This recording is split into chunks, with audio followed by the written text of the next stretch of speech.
Supreme കോടതി പോയിട്ട് കാര്യമില്ലെന്നൊന്നും പറയാൻ പറ്റത്തില്ല. അത് ഇറ്റ് ഡിപ്പെൻസ്. പക്ഷേ കൺകറന്റ് ഫൈൻഡിങ്സ് അല്ലേ, അത് കാരണം ഒരു ശകലം ബുദ്ധിമുട്ട് ഉണ്ടായേക്കാം.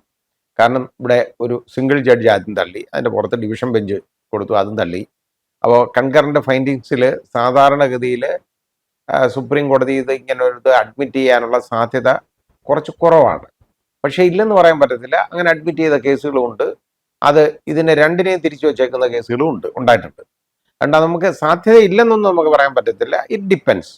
ചിലപ്പോൾ അത് നോക്കണം, തെളിവുകളുടെയൊക്കെ അടിസ്ഥാനത്തിൽ നോക്കണം.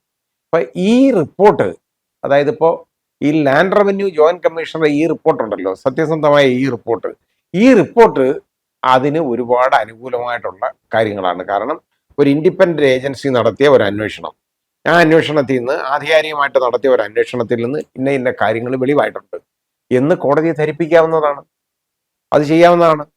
കാരണം അത് ചെയ്താൽ അതിന് കുറെ കൂടെ അതിന് സാങ്ക്ടിറ്റി കുറെ കൂടെ കൂടുതൽ കിട്ടും. അതാണ് നമ്മൾ നോക്കാനുള്ളത്. അപ്പോൾ അത് പ്രയോജനം ഇല്ലെന്ന് പറയാൻ പറ്റുന്നില്ല. പിന്നെ കളക്ടറുടെ റോള് യഥാർത്ഥത്തിൽ ശരിയായി അന്വേഷിക്കപ്പെടേണ്ടത് തന്നെയാണ്. പക്ഷേ അതിനെക്കുറിച്ച് എന്തെങ്കിലും ഇൻവെസ്റ്റിഗേഷൻ ഉണ്ടോ? കളക്ടറുടെ കാര്യം ഇൻവെസ്റ്റിഗേറ്റ് ചെയ്യണമെങ്കിൽ ഒരു സബ് ഇൻസ്പെക്ടറെ, സർക്കിൾ ഇൻസ്പെക്ടറെ, DYSP വിട്ടു കഴിഞ്ഞാൽ കളക്ടറുടെ റോള് എന്തായിരുന്നു എന്നുള്ളത് ഇൻവെസ്റ്റിഗേറ്റ് ചെയ്യാൻ പറ്റുമോ? ഒരു IPS റാങ്ക് കുറഞ്ഞ ഒരാളെ കൊണ്ട് അത് അന്വേഷിപ്പിക്കാൻ പറ്റുന്ന കാര്യമല്ല. ഒരു സീനിയർ IPS ഓഫീസർ അന്വേഷിക്കേണ്ട കാര്യമാണ് കളക്ടറുടെ റോള്. അല്ലാതെ വേറെ ഇവരാരും അന്വേഷിക്കാൻ പറ്റത്തില്ല കളക്ടർക്ക്. കാരണം അവർ കളക്ടറുടെ കീഴിലിരിക്കുന്ന ഉദ്യോഗസ്ഥരാണ്. അവരെങ്ങനെയാ കളക്ടറെ കുറിച്ച് അന്വേഷിക്കുന്നത്? പിന്നെ കളക്ടറുമായിട്ട് ഒരടുപ്പവും ബന്ധവും ഇല്ലെന്ന് നവീൻ ബാബുവിന്റെ വീട്ടുകാർ തന്നെ പറഞ്ഞിട്ടുണ്ട്. അതുപോലെ മറ്റേ സ്റ്റാഫൊക്കെ പറയുന്നുണ്ട്. അതൊക്കെയാണ് ഈ ലാൻഡ് റവന്യൂ ജോയിന്റ് കമ്മീഷൻ റിപ്പോർട്ടിനകത്ത് വ്യക്തമാക്കിയിട്ടുള്ളത്. യാതൊരു കാര്യങ്ങളും ഇതുപോലുള്ള കാര്യങ്ങളൊന്നും ഇല്ല. കാരണം ഒരു ബന്ധവും ഇവർ തമ്മിൽ അഭിപ്രായ വ്യത്യാസം ഉണ്ടായിട്ടുള്ളൂ എന്ന് ആണ് പുറത്തു വന്നേക്കുന്നത്. അപ്പോൾ അതുകൊണ്ട് നമ്മൾ ഈ വിചാരിക്കുന്ന പോലൊന്നും അല്ല, അത് ഇവർ തമ്മിൽ യാതൊരു ബന്ധവുമില്ല. നേരെ മറിച്ച് ഇവർ തമ്മിൽ അഭിപ്രായ വ്യത്യാസം ഉണ്ടായിരുന്നു എന്നുള്ള വിവരങ്ങൾ ശരിയായ രീതിയിൽ പുറത്തു വന്നിട്ടുണ്ട്. അത് ഈ റിപ്പോർട്ട് വഴിയും വരുന്നുണ്ട്. നവീൻ ബാബുവിന് ഇവിടുന്ന് എങ്ങനെയെങ്കിലും രക്ഷപ്പെട്ട് പോയിരുന്നെങ്കിൽ യഥാർത്ഥത്തിൽ അയാൾ മരിക്കത്തില്ലായിരുന്നു കേട്ടോ. അപ്പോൾ അതിന് അയാൾക്ക് ആഗ്രഹിച്ചിരുന്ന ഒരു ട്രാൻസ്ഫർ നാട്ടിലേക്ക്, പത്തനംതിട്ടയിലേക്ക് കിട്ടിക്കഴിഞ്ഞപ്പോൾ ഈ കളക്ടർ, അതാണ് ഞാൻ പറഞ്ഞ അയാളുടെ റോൾ അന്വേഷിക്കേണ്ടതാണെന്ന്, പകരക്കാരൻ വരാതെ ഇയാളെ റിലീവ് ചെയ്യത്തില്ലെന്ന്. വളരെ ബുദ്ധിമുട്ടായി അയാൾക്ക്. അങ്ങനെ മനസ്സോടുകൂടിയാണ് അവിടെ പിന്നെ ജോലി ചെയ്യുന്നത്. അപ്പോൾ അത്രത്തോളം അയാളെ ഹരാസ് ചെയ്ത ഒരാൾ പറയാണ്, അയാളുടെ അടുത്ത് നിന്നിട്ട് അവിടെ ചെന്ന് ഇതെല്ലാം തെറ്റുപറ്റിപ്പോയി കേട്ടോ, എനിക്ക് ഇത് അതായത് ഈ പെട്രോൾ പമ്പിന്റെ പെർമിഷൻ കൊടുക്കാൻ താമസിച്ചു എന്നുള്ളത് അഡ്മിറ്റ് ചെയ്തെന്നും അയാൾക്കൊരു തെറ്റ് പറ്റിപ്പോയെന്ന് അയാൾ പറഞ്ഞെന്നും വളരെ വലിയ കള്ളത്തരമാണ് അയാൾ പറഞ്ഞത്, കളക്ടർ. അപ്പോൾ അതിനെക്കുറിച്ച് ഒരന്വേഷണം അതിനെക്കുറിച്ച് നടക്കുന്നില്ല. അതാണ് നമ്മൾ നോക്കേണ്ടത്. ഈ land revenue joint commission report അനുസരിച്ച് ഇതിന് ഒരു താമസം വന്നിട്ടില്ല. ഈ പെർമിഷൻ കൊടുക്കുന്നതിന് യാതൊരു താമസവും വന്നിട്ടില്ല. നവീൻ ബാബുവിന്റെ ഭാഗത്തും താമസമൊന്നും വന്നിട്ടില്ല.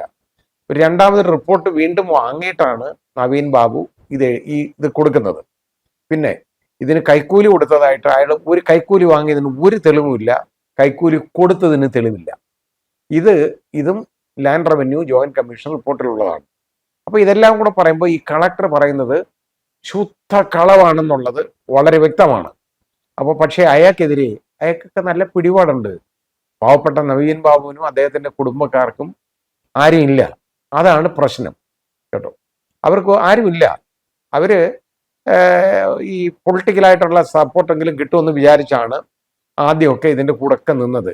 പിന്നെ മനസ്സിലായി അവരെ ഈ സപ്പോർട്ട് കിട്ടും എന്നുള്ള ധാരണയില്ല. ആടിനെ കുഴ കാണിച്ച് കൊണ്ടു നടക്കുമല്ലോ, അതുപോലെ കൊണ്ടു നടന്നതാണ് എന്നവർക്ക് മനസ്സിലായപ്പോഴാണ് അവർ ജുഡീഷ്യറിയെ സമീപിക്കാനായിട്ട് തീരുമാനിച്ചത്. പക്ഷേ അതും ഫലപ്രാപ്തിയിലെത്തിയില്ല. അതൊക്കെ ഒരു ഭാഗ്യദോഷം എന്ന് തന്നെയാണ് ഞാൻ കരുതുന്നത്. അങ്ങനെ ഞാൻ അതിനെക്കുറിച്ച് പറയുന്നുള്ളൂ. കൂടുതൽ ഞാൻ അതിനെക്കുറിച്ച് പറയുന്നത് ശരിയല്ല. അപ്പോൾ ഈ കളക്ടറുമായിട്ട് യാതൊരു ബന്ധമില്ല, അടുപ്പമില്ല. കളക്ടറുമായിട്ട് യഥാർത്ഥത്തിലെ അഭിപ്രായ ഭിന്നതയിലായിരുന്നു. ഈ കളക്ടർ അദ്ദേഹത്തെ ഒരുപാട് ഹരാസ് ചെയ്തിരുന്നു. അതെല്ലാം നമുക്ക് മനസ്സിലാവുന്ന കാര്യമാണ്, വെളിയാവുന്ന കാര്യമാണ്. അതുപോലെ കളക്ടർക്ക് ദിവ്യ അവിടെ വന്നത് അറിയാൻ പാടില്ലായിരുന്നു, നേരത്തെ പറഞ്ഞതാണ് എന്നൊക്കെ പറഞ്ഞ് ആദ്യമൊക്കെ പറഞ്ഞെങ്കിലും പിന്നെ പറഞ്ഞു വിളിച്ചു ചോദിച്ചപ്പോൾ വരണ്ടെന്ന് പറഞ്ഞത്. അങ്ങനൊന്നുമല്ല. അയാൾക്ക് ഈ സ്ത്രീ ഇയാളെ ആക്ഷേപിക്കാൻ വരുന്ന വിവരം അയാൾക്ക് നന്നായിട്ട് അറിയാം. അത് അറിഞ്ഞുകൊണ്ടാണ് അയാൾ അവിടെ ഇരുന്ന് വളരെ ആസ്വദിച്ച് റെഡിയാക്കി വിട്ടത്. ഒരു ചെറിയ ചിരിയോടുകൂടി വളരെ സുഖിച്ചിരുന്നതാണ് അയാൾ. പക്ഷേ അങ്ങനെ അയാളെ വെറുതെ വിടാൻ പാടില്ലാത്തതാണ്. എന്നിട്ടും അയാൾക്കെതിരെ ഒരു അന്വേഷണമില്ല. യഥാർത്ഥത്തിൽ വളരെ സങ്കടകരമായ കാര്യമാണ്.